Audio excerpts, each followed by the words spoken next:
Kekasih jiwa untuk dipenuhi dengan Roh Kudus. Bila Roh Kudus memenuhi tubuh, jiwa dan roh kami, Roh Kudus yang akan menuntun setiap langkah hidup kami untuk menyambut kedatangan-Mu yang kedua kali, ya Tuhan. Tanpa pimpinan dan penyertaan Roh Kudus, kami tidak mampu. Kami manusia dari debu tanah liat. Bila roh kami dipenuhi dengan Roh-Mu yang Maha Dasar, sehingga kami memiliki tubuh, jiwa, roh yang kuat di dalam Tuhan. Urapan-Mu Engkau turunkan dalam setiap pribadi lepas pribadi, anak-anak-Mu yang berkumpul dalam tempat ibadah ini, maupun di Indonesia ini secara umum.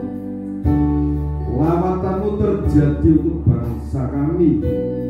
Penggenapan firman-Mu mengenai bangsa kami dalam rencana Tuhan. Dan detik-detik penggenapan rancangan untuk bangsa kami sudah diambang pintu. Urapi kami hamba-Mu, bukan lidah hikmat, lidah kuasa, lidah marifat, dan berbicara kepada setiap pribadi. Berkati setiap pribadi, lawat setiap pribadi, dimanapun anak berada. Teristimewa kami yang ada di bawah kaki-Mu Tuhan. Nyadong dawuh, mohon perintah-perintah-Mu, petunjuk-petunjuk-Mu, ya Tuhan. Para malaikat-Mu berkemah di sekeliling kami, menjaga, menciptakan perlindungan secara khusus. Dalam nama Tuhan Yesus Kristus, hamba berdoa. Amin. Salam saudara. Saudara sangat diberkati Tuhan. Amin. Saudaraku, saya akan sampaikan season kedua. Aku datang untuk kekasihku. Aku datang untuk kekasihku. Kita baca di dalam Ibrani pasal 9 ayat 28. Ibrani pasal 9 ayat yang ke-28. Begini bunyi firman Tuhan. Demikian pula Kristus hanya satu kali saja mengorbankan dirinya untuk menanggung dosa banyak orang. Sesudah itu ia akan menyatakan dirinya sekali lagi tanpa menanggung dosa untuk menganugerahkan keselamatan kepada mereka yang menantikan Dia. Terima kasih. Saudara, Bapak, Ibu yang dikasihi Tuhan, saudara-saudaraku yang tinggal di Indonesia secara khusus, karena Indonesia sudah dinubuatkan oleh para nabi mendapatkan kasih karunia yang besar, bahwa dari negeri kita nanti akan Tuhan pilih orang-orang pilihannya. Orang-orang pilihannya itu dipilih dari antara mereka untuk menjadi berkat. Pertama, untuk seluruh bangsa Indonesia diberkati. Setelah itu untuk bangsa-bangsa. Amin. Ini ayat, saya sampaikan kembali tema ini. Aku datang, Yesus Kristus datang untuk kekasihnya. Dia katakan, aku datang untuk kekasihku. Kalau firman Tuhan mengatakan yang disebut bangsa pilihan itu Israel, kekasihnya Tuhan, tetapi mereka menolak kedatangan Kristus yang pertama kali. Ditolak.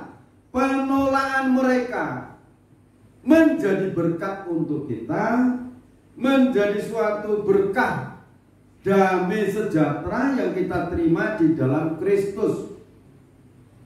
Jadi mereka menolak, tetapi bangsa-bangsa dunia mendapatkan damai yang dari Tuhan.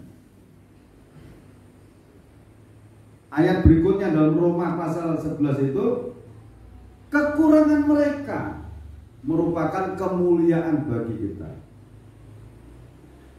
Tapi dalam ayat 15 ini saya ulang lagi, Roma 11 itu, kalau mereka itu menolak Kristus, membuat bangsa-bangsa lain itu mendapatkan damai sejahteranya dari Tuhan. Bisakah dikatakan perkataan lain, kalau mereka itu menerima Kristus, hidup di antara orang mati? Itu perkataan Rasul Paulus. Rasul Paulus itu dari Trah Benyamin, bangsa Israel, dari trahnya dia. Dia menerima. Nah, Rasul Paulus menjadi berkat untuk bangsa-bangsa lain, untuk kita. Dia menulis 14 surat ini. Dia tulis. Saudaraku yang dikasihi Tuhan Kristus, Yesus Kristus akan datang sekali lagi. Berarti kedatangannya dia itu 2 kali ke dunia ini. Nanti yang kedua kalinya itu menyatu dengan kekasihnya, yang disebut kekasihku. Ini kalau saudara itu biar bergembira, aku ini kekasihnya Tuhan. Dia sendiri yang katakan. Amin. Yohanes 15 ayat 16. Bukan kamu yang memilih aku, tetapi aku yang memilih kamu. Kalau kita yang memilih Tuhan kan istilahnya, bahasa yang tidak sopan itu apa itu? Tidak tahu diri. Dia itu maha segalanya, maha sempurna, maha suci, maha agung, memiliki segalanya. Matius pasal 11 ayat 28 katakan, marilah kepadaku semua yang letih lesu dan berbeban berat, pikulah yang kupasang, itu ayat 29. Dan belajarlah kepadaku, karena aku lemah lembut dan rendah hati, maka jiwamu akan mendapatkan ketenangan. Siapakah dia? Yang maha sempurna, yang maha kudus, maha kuasa, maha agung, maha segalanya. Dia memiliki kerendahan hati, memiliki kelembutan. Berarti sifat watak kepribadian Kristus hendaklah pribadinya kekasih surga itu merasuk tubuh, jiwa, dan roh kita. Haleluya, amin. Ini saudara, dalam nama Tuhan Yesus Kristus,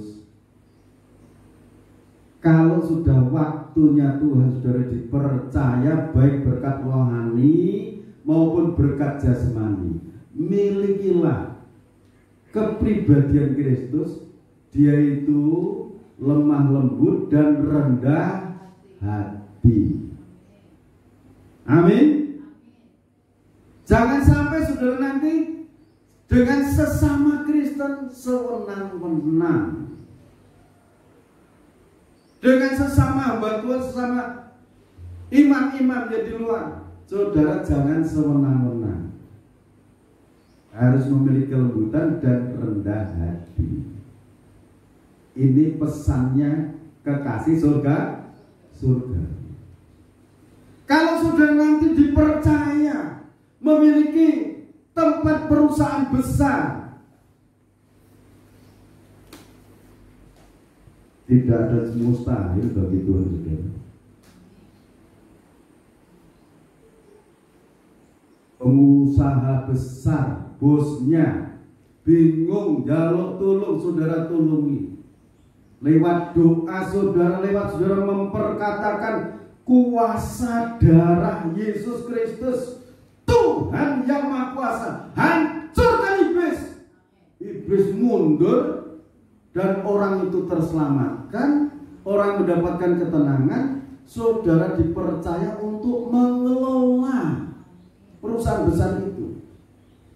Kemampuan dan kedasarkan Allah akan menyertai saudara. Berarti yang menjadi modal dalam kehidupan kita baca dulu Ibrani pasal 10 ayat 35 sampai 39. Ini modal kita. Kalau rumah itu dasarnya, pondasinya ini. Ya silakan ayat 35. Begini bunyi firman Tuhan.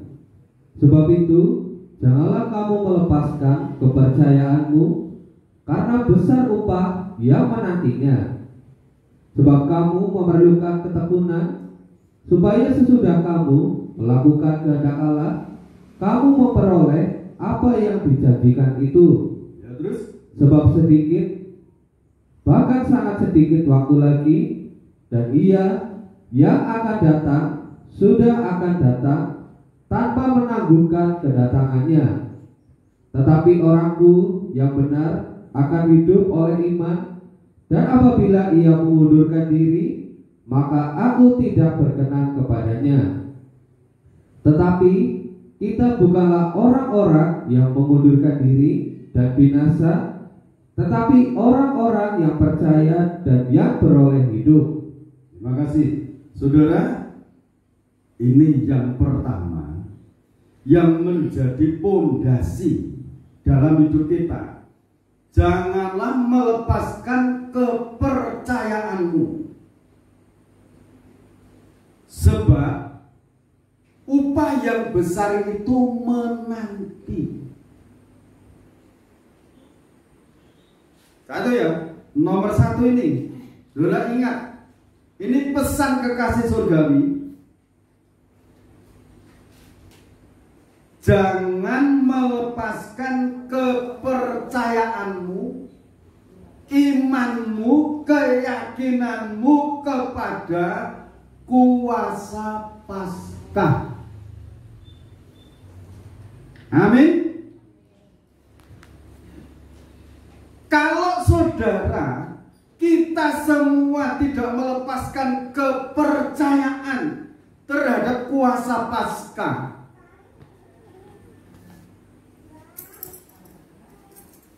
manusia boleh katakan tidak mungkin.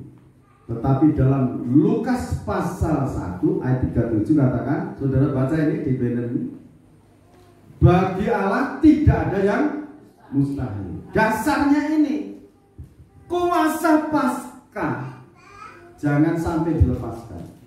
Kuasa Paskah itu sebelum Kristus turun ke dunia sudah dinubuatkan oleh Nabi Yesaya 700 tahun sebelumnya.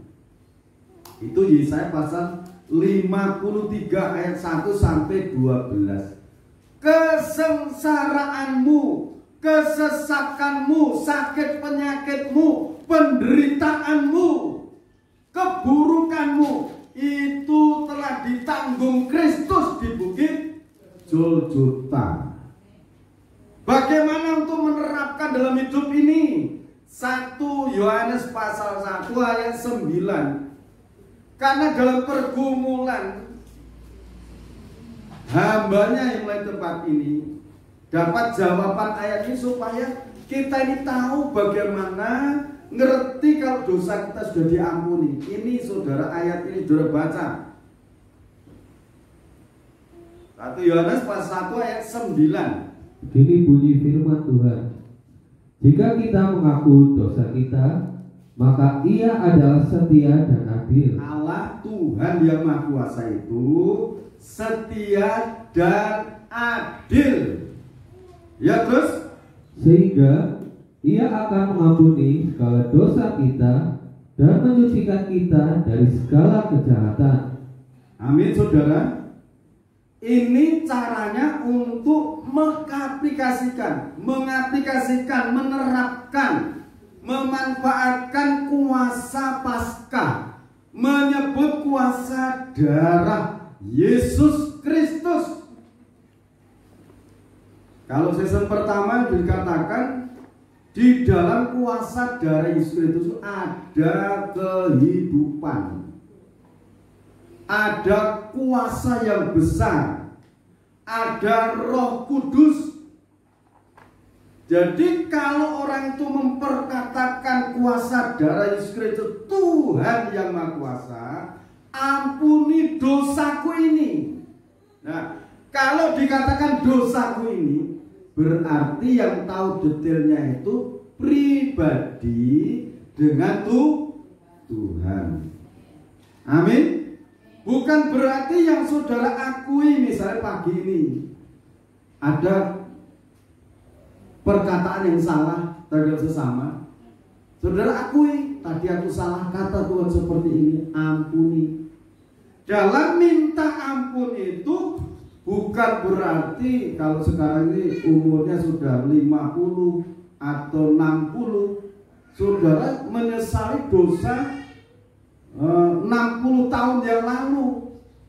Misalnya pernah mencuri ayam.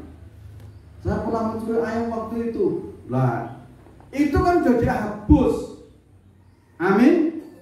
Yang diterapkan ini, yang disebut orang-orang kudus ini, yang setiap saat mengingat pengorbanan Kristus. Kalau ada dosa, cepat minta ampun. Jadi ini saudara, kalau saudara merenungkan firman ini, kalau ada dosa, cepat minta ampun. Ada pemberesan di hadapan Tuhan. Ini pribadi. Terus dengan sesama. Itu tidak bertumpuk-tumpuk pelanggaran itu. Dan kuasa, ya, kuasa itu mengalir dengan sendirinya. Datang saudara, datang. Merasuk, kalau bahasa Jawa merasuk dalam tubuh, jiwa, dan roh kita. Merasuk masuk. Kuasa pengampunan membersihkan.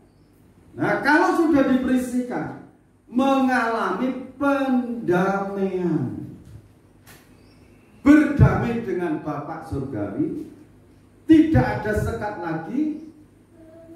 Itu hasil dari pengakuan. Ini sangat penting. Orang mau tingkatnya iman sampai di mana? Mau halaman, pintu gerbang, halaman, pintu kemah, terus ruang suci, ruang maha suci, tidak lepas dari kuasa darah Yesus.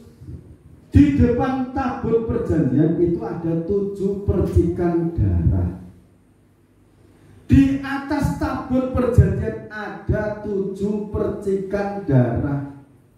Itu artinya kalau nanti saudara itu kita diizinkan Tuhan, seizin Tuhan menjadi mempelai wanita Tuhan, menjadi sahabat-sahabat mempelai, itu kasih karunia Tuhan.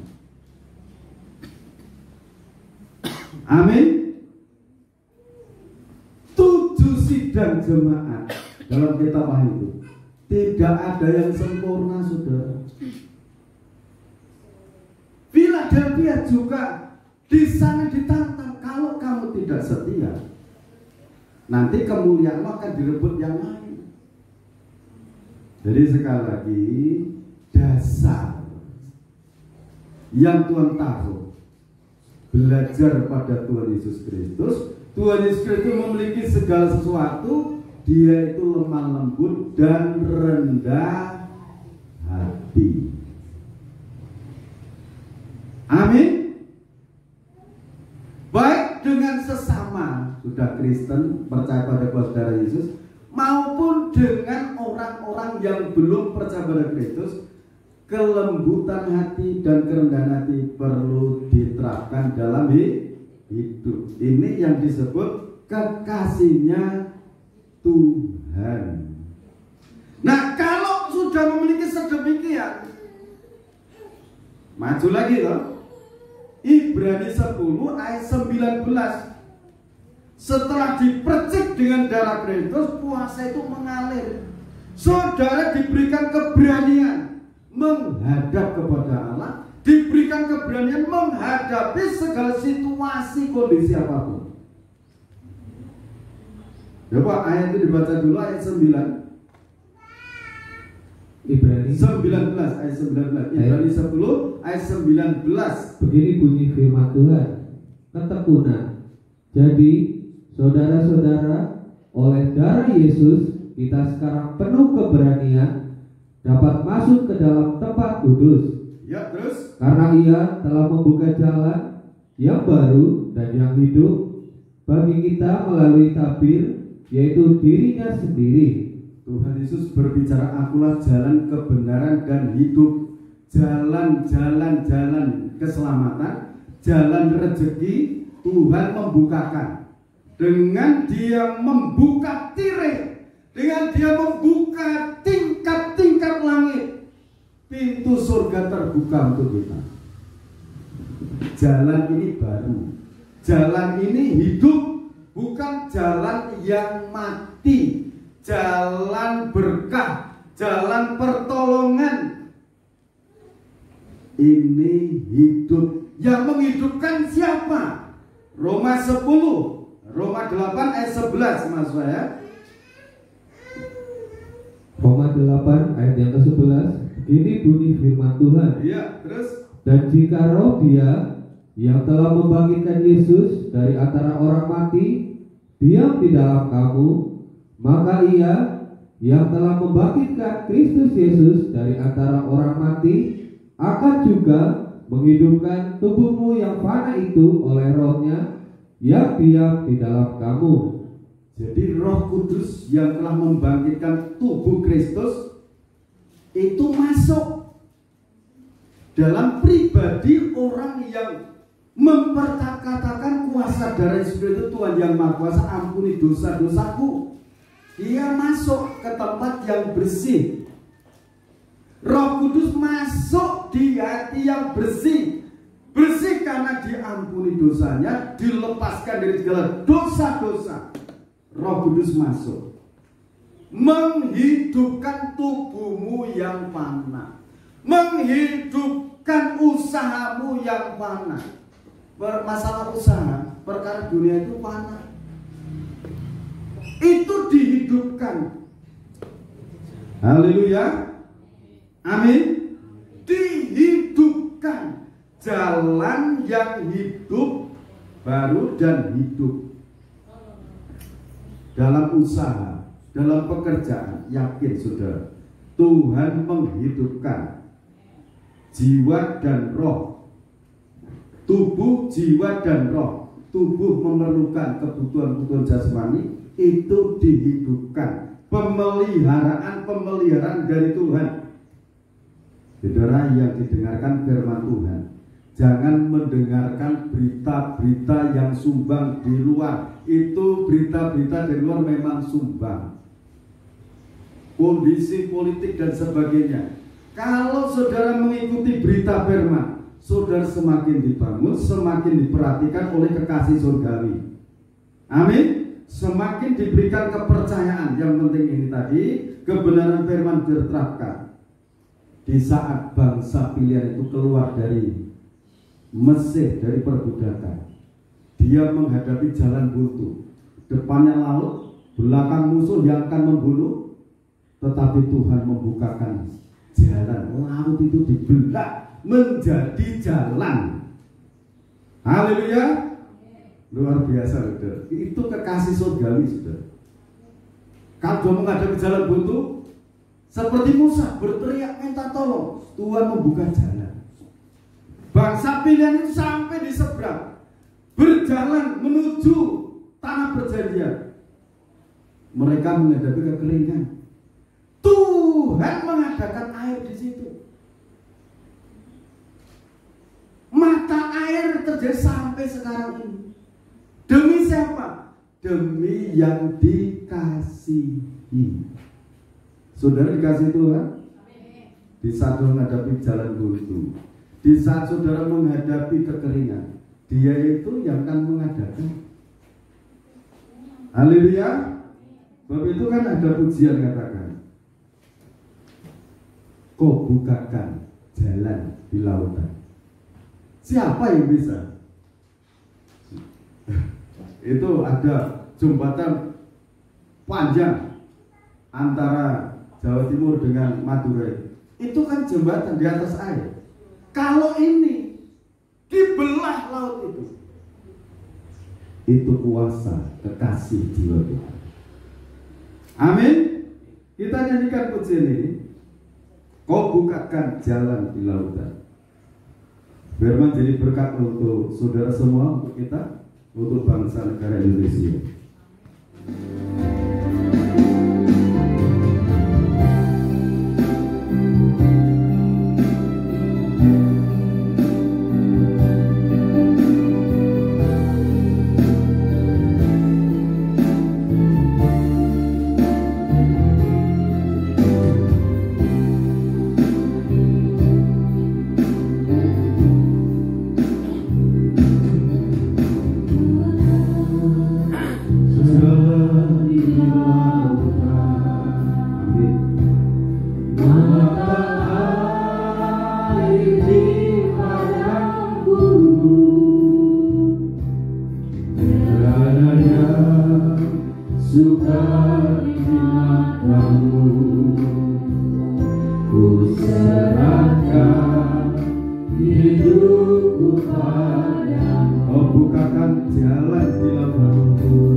Hidupku padamu,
Kekasih-kekasihmu saat ini menghadapi jalan buntu, Tuhan membuka jalan di lautan. Kuasamu sempurna pada jalannya. Tiada yang suka di matamu. Ku serahkan hidupku padamu. Kau bukakan jalan di lautan. Aku yang kamu sakit di dalam mata ini pandang dulu. Tiada suka di matamu. Ku serahkan hidupku padamu.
Dikuduskan dengan percikan darah Kristus, dihidupkan dengan kuasa Roh Kudus, kuasa tubuh dan darah Kristus yang maha sempurna menjadi kekuatan kami, menjadi kemuliaan dalam hidup kami, menjadi harta surgawi yang membukakan pintu-pintu berkat yang tertutup dibukakan dalam nama Yesus Kristus.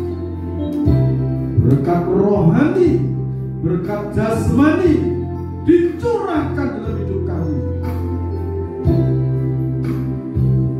Bagi Tuhan tidak ada yang mustahil kalau anak-anak diberkati. Semuanya dalam pemeliharaan Tuhan. Semuanya dalam tangan Allah yang Maha Kuasa yang menggenggam, menyertai, membela dalam segala hal. Oleh kuasa bilur-bilur Tuhan Yesus Kristus, mereka Kau sembuhkan dalam nama Tuhan Yesus Kristus. Semuanya diberkati, semuanya sehat oleh kuasa bilur-bilur Tuhan Yesus Kristus. Jalan-jalan yang buntu dibuka, yang mengalami kekeringan dibukakan.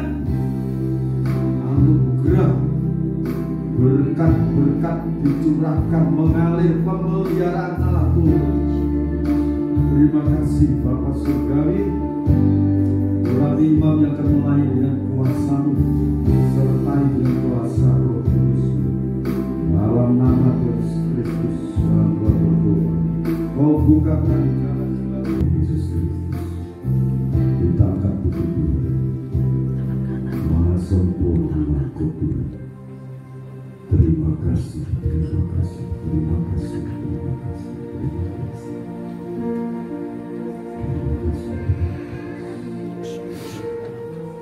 Dalam nama Tuhan Yesus Kristus. Dengarkan firman Tuhan dalam Injil Matius pasal 26 ayat 6 sampai 8. Dan ketika mereka sedang makan, Yesus mengambil roti, mengucap berkat, memecah-mecahkannya, lalu memberikannya kepada murid-muridnya dan berkata, ambillah, makanlah, inilah tubuhku. Kita akan makan bersama-sama dalam nama Yesus Kristus.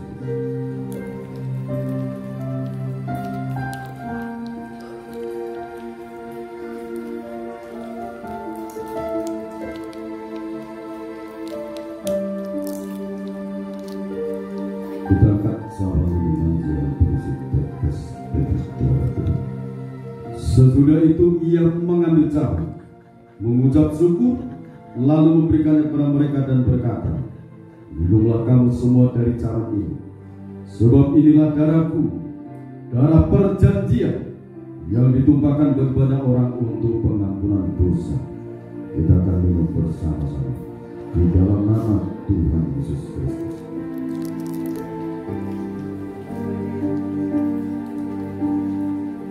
Seluruh persembahan tercurah Roh Kudus menyertai setiap pribadi anak. Sekarang ini sampai datang dia kedua kali. Di dalam nama Tuhan Yesus Kristus, Bapak Ibu Saudara kekasih-kekasih Tuhan, sekarang terimalah berkat anugerah damai dan sejahtera dari Allah Bapa, Sang Putra dan Roh Kudus, limpahkan dalam kehidupan kita semua. Sekarang sampai Tuhan datang yang kedua kali, tetaplah dalam naungan kasih dan pemeliharaan Tuhan. Di dalam nama Tuhan Yesus Kristus kami terima berkat-berkat. Kita katakan amin. Tuhan Yesus Kristus memberkati kita semua.